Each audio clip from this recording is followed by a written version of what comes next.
Halo, selamat siang anak-anak. Pada kesempatan kali ini kita akan mengamati sebuah komputer. Jadi di dalamnya ada komponen-komponen. Nanti komponen ini masuk ke perangkat mana saja, kemudian fungsinya apa saja. Nah, Bapak di sini sudah menyediakan satu set komputer yang terdiri dari CPU, kemudian ada monitor, kemudian ada keyboard, dan satu lagi ada mouse. Nah, kita amati dulu yang ini saja ya. Pertama kita ada keyboard. Keyboard di sini fungsinya untuk menginput data. Berarti nanti ada tombol QWERTY, kemudian caps lock, shift, alt, control dan sebagainya. Kemudian ada tombol fungsi dari F1 sampai F12. Kemudian ada tombol edit. Dan lagi satu ada tombol number. Jadi khusus untuk menginput angka di sini. Ini fungsinya adalah untuk menginput data. Data ingat bisa berupa simbol, kemudian angka, kemudian huruf dan sebagainya. Jadi ini termasuk ke dalam perangkat input. Kemudian yang kedua ada mouse. Mouse juga termasuk ke dalam perangkat input. Ya, seperti ini. Jenis mouse ada dua, jadi ada yang menggunakan sinyal light red begitu ya untuk sensornya. Kemudian kalau yang dulu ada yang menggunakan bola. Jadi itu sudah tidak ada lagi. Yang ada saat ini yang seperti ini modelnya, jadi dia memakai light red. Fungsi mouse nanti Anda bisa menggunakan klik sekali, kemudian double klik dua kali ya. Kemudian ada drag and drop. Jadi drag and drop itu ditekan klik kirinya, kemudian digeser. Kemudian ada lagi klik kanan, tinggal diklik kanan sekali gitu. Jadi megangnya begini nanti ya. Klik kiri, klik kanan. Kemudian lagi satu untuk naik turun ada scroll. Nah, mouse ini juga fungsinya untuk memberi perintah melalui kursor. Jadi ini juga termasuk ke dalam perangkat input. Kita lanjut, di sini ada monitor. Monitor termasuk ke dalam perangkat output. Jadi dia mengeluarkan visual atau grafik. Jadi kalau dikategorikan ini monitor masuk ke dalam jenis LCD. Jadi dia tipis. Kemudian yang contoh untuk yang lagi satu, ini bahannya jenisnya CRT atau cathode ray tube. Jadi memakai jenis tabung, jadi dia agak panjang ke belakang ya. Ini monitor juga. Kita kembali ke LCD. LCD di sini bahannya LCD liquid crystal display. Jadi bahannya cairan kristal yang dialiri listrik sehingga dia lebih tipis. Kalau yang tadi itu bahannya jenisnya tabung. Kita lanjut ke sini. Tolong diingat, monitor itu masuk ke dalam kategori perangkat output. Nah, kebetulan CPU ini kita sudah buka. Tadi sudah dibuka, jadi kita ingin melihat komponen apa saja yang ada di dalam. Kita mulai dari ini, power supply ya. Jadi ini masuk ke dalam perangkat pemrosesan. Karena dari listrik itu akan dirubah dia biar bisa diterima oleh komponen motherboard. Jadi fungsinya untuk supply listrik ya. Ini masuk ke dalam perangkat pemrosesan. Nah, ini juga ada dua dia jenisnya. Ada jenis AT dan ATX. Jadi kalau AT dia sifatnya kalau kita shutdown komputer dia akan otomatis mati power supply-nya. Tapi kalau jenis ATX, kalau kita shutdown komputer atau matikan komputer, itu kita harus menekan power lagi sekali biar mematikan power supply. Nah, ini masuk ke dalam perangkat pemrosesan. Kita lanjut, di sini ada ini berupa papan sirkuit. yang warnanya ini hijau ya. Ini namanya motherboard atau sering disebut mainboard. Jadi kalau disingkat MOBO begitu ya, motherboard.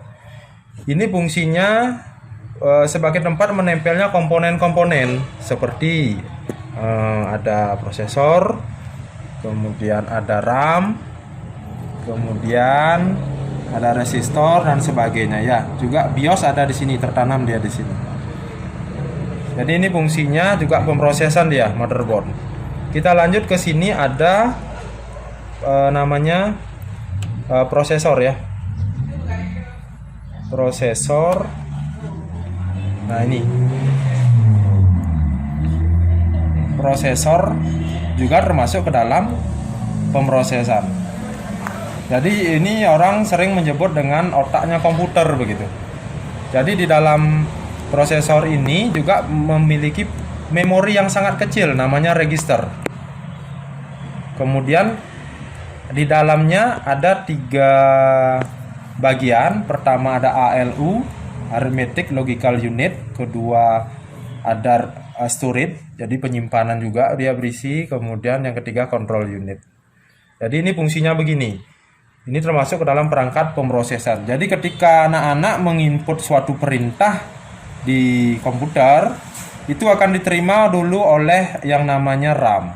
Ini namanya RAM.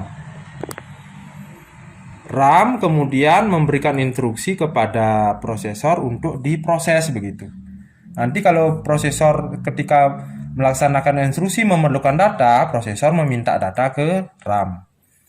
Setelah selesai memproses data, jadi prosesor akan mengembalikan lagi ke RAM. Jadi RAM selanjutnya untuk disimpan datanya apa tidak. Kalau disimpan nanti larinya ke penyimpanan atau storage. Jadi itu fungsi dari prosesor. Nah, ini anak-anak masuk ke perangkat pemrosesan ya.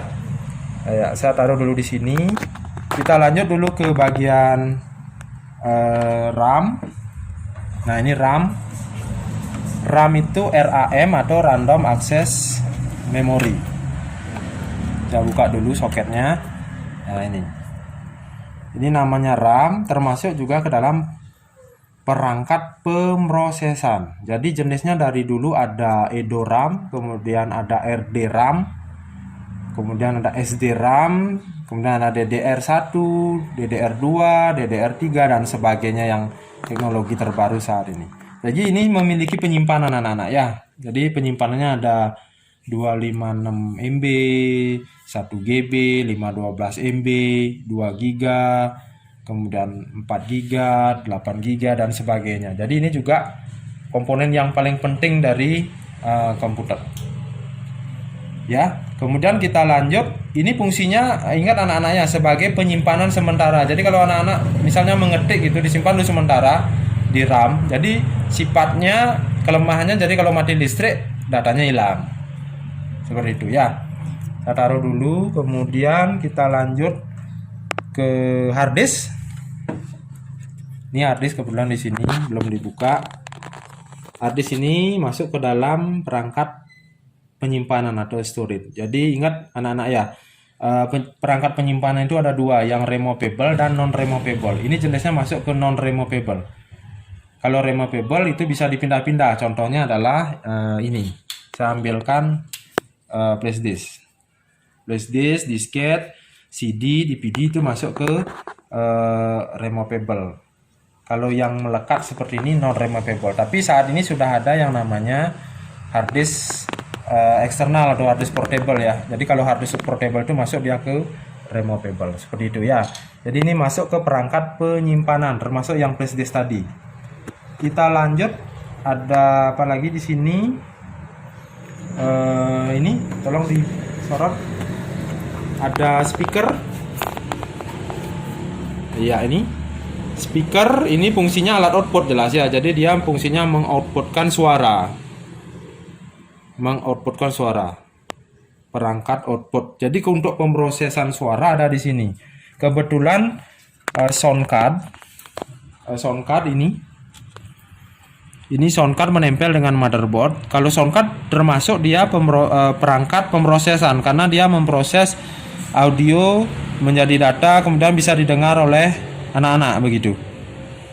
Ya. Kemudian di atasnya ada ini ya. Ini termasuk video, ini saya tunjukkan dari sini. Ini termasuk ke dalam PGA card, cuma PGA card-nya ini menempel jadi satu dengan motherboard sehingga disebut dengan PGA onboard. Ini nanti hubungannya ke monitor, kalau ini hubungannya nanti ke headset atau ke speaker. Ini juga termasuk ke dalam pemrosesan, cuma yang diproses adalah dalam bentuk video. Ya, kemudian kita lanjut. Ini kan sudah habis, kita lanjut ke sini, ke ini. Ini namanya printer. Printer termasuk perangkat output juga. Jadi dia mengeluarkan dalam bentuk hard copy. Jadi kalau anak-anak sering mendengar soft copy, hard copy itu maksudnya file begitu ya. Kalau hard copy itu maksudnya adalah hasil cetakan dari printer. Ini printernya jenisnya menggunakan tinta. Jadi ada banyak tuh jenisnya. Ada yang menggunakan tinta serbuk, laser jet. Kalau yang ini jenis ink. Kemudian ada yang dot matrix begitu yang memakai pita. Ya. Kemudian ada lagi ini. Nah, ini headset termasuk ke dalam perangkat output. Jadi dengan ini anak-anak bisa mendengarkan suara. Ini sama dengan speaker dia fungsinya. Ya seperti itu. Jadi masih banyak perangkat output, input dan pemrosesan lainnya. Misalnya kalau input itu kita lihat di minimarket ada yang namanya barcode. Jadi kalau anak-anak mau berbelanja produk itu tinggal di scan kodenya, itu termasuk ke dalam input juga.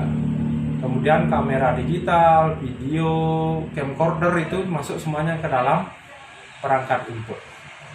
Nah, itu aja dulu sementara untuk hari ini videonya. Kita lanjutkan nanti ke pembelajaran berikutnya. Silakan kerjakan lembar kerja beserta BD atau LKBD sesuai dengan program. Oke, selamat siang. Terima kasih.